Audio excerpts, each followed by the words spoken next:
Welcome viewers, today I'm going to talk about the blockchain. We will explain what a blockchain is, how it actually works, and what uses it actually have. So we've all heard about cryptocurrencies like Bitcoin, and Bitcoin is actually the first cryptocurrency that uses blockchain technology. So where does the name actually come from? In short, it stands for block and chain. The block records the data and stored on a global chain. The chain has a complete history of all the blocks that have been before it. So that's why it's called a blockchain. So what is a blockchain and how does it work? Well, a blockchain is in short an incorruptible digital ledger. It records transactions that have any value to us. So these values can actually range from a financial transaction to school systems. What makes actually a blockchain special is that it's managed by not central authority, but actually by distributed. That's the reason we can actually call Bitcoin decentralized and distributed. Since transactions on the blockchain are shared on an immutable ledger, the information is open for anyone and everyone to actually see. So, meaning anything that is built on the blockchain is transparent and everyone involved can actually see if a transaction has been tampered with. In short, data is cryptographically stored inside.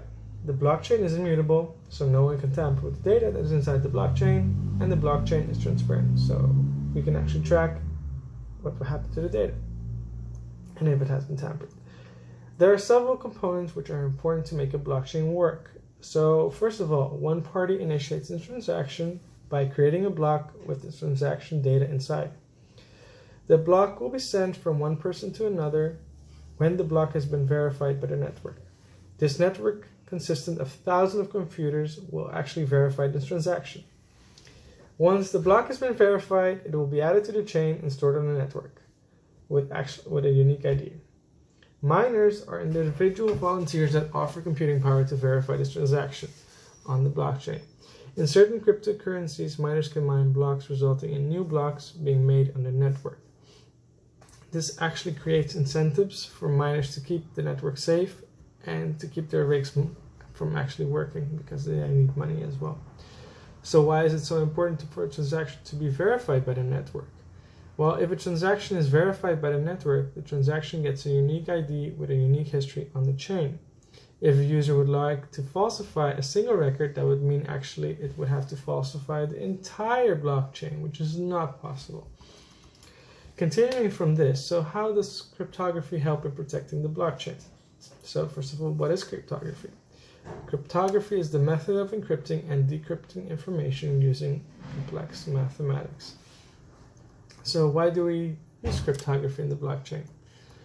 Blockchain technology utilizes cryptography as a means of ensuring transactions are done safely, while also securing all information of storages and value in the block. Therefore, anyone using the blockchain can have a complete confidence that something is recorded on the blockchain is also done legitimately, and in a manner that preserves security, of course. The type of cryptography used on this blockchain is public key cryptography. It's also known as asymmetric cryptography and can be seen as an improvement on symmetric cryptography. Well, and I will not actually dive into that because it's very complex. Asymmetric cryptography uses actually two separate keys, one private key and one public key, so you really should take care of your private key. So how does it work? We secure basically the blockchain and encrypt the information by combining a user's public key and private key with an encryption protocol. In Bitcoin, for example, it's SHA-265, and other currencies use different algorithms to create a hash. The recipient can decrypt using his own private key and the sender's public key. So no, it's impossible to work out what the private key is based on the public key.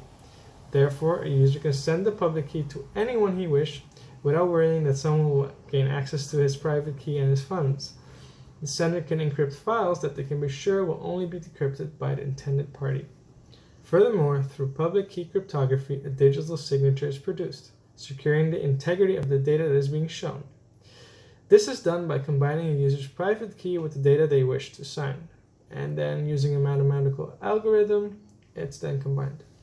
Blockchains hash each transaction before bundling together into blocks. Important here to note is that hash pointers are the ones that link blocks to its predecessor by holding a hash of the data in the previous block. Because each block links to its predecessor, data in the blockchain is immutable. The hashing function means that a change in any transaction will produce an entirely different hash, which will alter the hashes of all subsequent blocks. All transactions that are on the blockchain have a block number and a public key so that we can all verify it online. Thank you for watching, and I hope you guys learned anything.